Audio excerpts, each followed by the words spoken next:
सो आपका एफआर का पेपर होने वाला है and just a few things, some tips from my side. तो मेरे एफआर में मेरा पेपर छूट गया था, ऑलमोस्ट 22 मार्क्स का पेपर मेरा छूट गया था। तो मैंने 77-78 मार्क्स का पेपर अटेम्प्ट किया था, जिसमें से मैंने 52 मार्क्स आए थे। ठीक है, 51.5 तो मेरे 52 आए थे। तो मैं बस ये बोलने आई हूँ दैट पेपर छूट जाएगा एफआर का, तो प्लीज़ डोंट पैनिक। और मतलब आई विश फॉर यू कि पेपर ना छूटे, बट स्टिल बहुत बच्चों का छूट जाता है। एंड जितनी भी मतलब हम प्रैक्टिस कर लें, एफआर का पेपर होता है थोड़ा सा लेंदी, तो काफ़ी हाई चांसेस हैं कि पेपर छूट जाते हैं। But still try to attempt 100 marks का paper, it is very good for you. हाँ, तो मैं ये बोलने आई थी कि please don't be over confident, अच्छे से क्वेश्चंस लिख के प्रैक्टिस करना। ठीक है, कुछ क्वेश्चंस थे जो कि मैंने लिख के प्रैक्टिस नहीं किए। अब जैसे ये लीजेस का क्वेश्चन था, मैंने लिख के प्रैक्टिस किया था, तो इसमें देखो मेरा सब सही है। ठीक है, इसमें मुझे मार्क्स भी मिल गए इस क्वेश्चन में। और यहाँ पे मैंने इतना स्टूपिडिटी करी कि एग्रीकल्चर का क्वेश्चन था ये, और मैं अच्छे से नहीं लिख के प्रैक्टिस करके गई थी, तो मैंने ये ऊपर ऊपर से देख लिया बस। और यहाँ पे देखो मुझे कितनी कंफ्यूजन हो रही थी कि 560 लिखा हुआ है, फिर 410 लिखा हुआ है, 560 यहाँ पे। इतनी बार मैंने ओवर राइटिंग करी है क्वेश्चन में, मैं कंफ्यूज हुई हूँ। और यहाँ पे मेरे ऑलमोस्ट 2-3 मिनट कंफ्यूजन में निकले, और फिर मेरा गलत भी हो गया।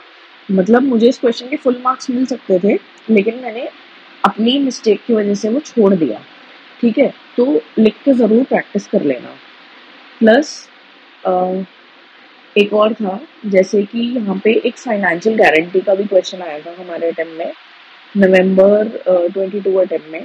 तो ये फाइनेंशियल गारंटी का क्वेश्चन भी मैंने इस कॉन्सेप्ट को बहुत इजी समझा कि बहुत आसान है, तो मैंने नहीं पढ़ा। ठीक है, मतलब मैंने पढ़ा था, बट मैंने ऊपर ऊपर से पढ़ा, मैंने इसकी जर्नल एंट्रीज बहुत ऐसे ही देख ली, क्योंकि नवंबर 22 से पहले फाइनेंशियल गारंटी कभी भी पेपर में नहीं आया था। तो वही मैंने लाइटली ले लिया, एंड मैं बस ऊपर से एंट्रीज पढ़ के चली गई कि ठीक है देख लेंगे। और वो पेपर में आ गया। जब पेपर में मैंने देखा, तो मुझे अंदर से इतना बुरा फील हुआ दैट इसमें मैं स्कोर कर सकती थी, बट मैंने नहीं किया। तो मेरा एग्जामेशन मेरी आ जाती एफआर के पेपर में, बट वो मेरी मिस हो गई इन स्टूपिड मिस्टेक्स की वजह से। तो प्लीज़ वो आप मत करना। ऑल्सो वन मोर थिंग, मैंने आकाश कंदोई सर की बुक रेफर करी थी, एंड जो क्वेश्चन उन्होंने सजेस्ट किए थे वो किए थे। तो जब मेरा पेपर था नवंबर 22 में, उससे 3-4 दिन पहले ही सर का 2 दिन का मैराथन था, और सर का मैराथन मेरी सिटी में ही था। तो हमारा ऑफलाइन मैराथन चल रहा था।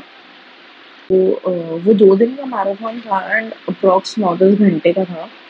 तो उससे बहुत हेल्प मिली थी। So if you are someone जिसको थोड़ी सी हेल्प चाहिए एफआर का सिलेबस कवर करने के लिए, कि 2 दिन में सब कुछ कवर हो जाए जल्दी से, so you can use that. अगर तुमको नहीं है ज़रूरत, then don't waste your time.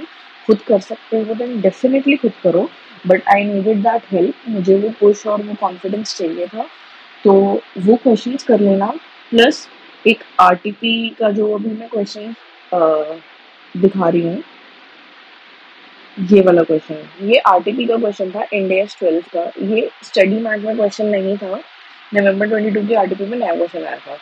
तो ये भी आकाश कंदोई सर ने ना कुछ क्वेश्चंस लास्ट डे के लिए मार्क करवाए थे अपने मैराथन में भी, एंड कुछ अदर वीडियोस में भी। तो मैंने पूरा मतलब सर को फॉलो किया इस अटेम्प्ट के लिए, नवंबर 22 अटेम्प्ट के लिए सर को फॉलो किया था। तो जो भी क्वेश्चन सर ने मार्क करवाए थे वो सब मैंने अच्छे से किए थे। तो ये भी क्वेश्चन सर ने बोला था, अगर सर नहीं बोलते तो मैं आरटीपी स्किप कर रही थी, मैं आरटीपी नहीं करके जाती।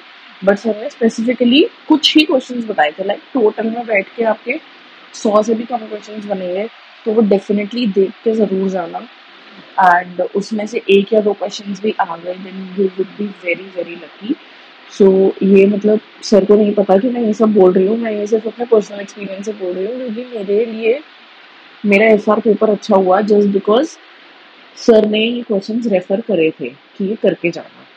और ये आरटीपी का क्वेश्चन भी सर ने बोला था, एग्रीकल्चर का क्वेश्चन भी सर ने बोला था। मतलब सर ने जो मार्क करवाए थे क्वेश्चन, फाइनेंशियल गारंटी भी बोला था, लीज इसके भी जो बोले थे, जो जो लास्ट डे रिविजन के लिए करवाए थे वो सब किए थे मैंने। That is why I scored this much. मेरी एग्जामेशन आ जाती अगर मैं स्टूपिडिटी ना करती। So that is it. And ध्यान रखना कि जिसका AIR 1 आएगा, वो भी इतनी ही टेंशन में होगा because FR syllabus is very very vast. तो इसलिए पैनिक मत होना and all the very best, good luck और स्टे काम।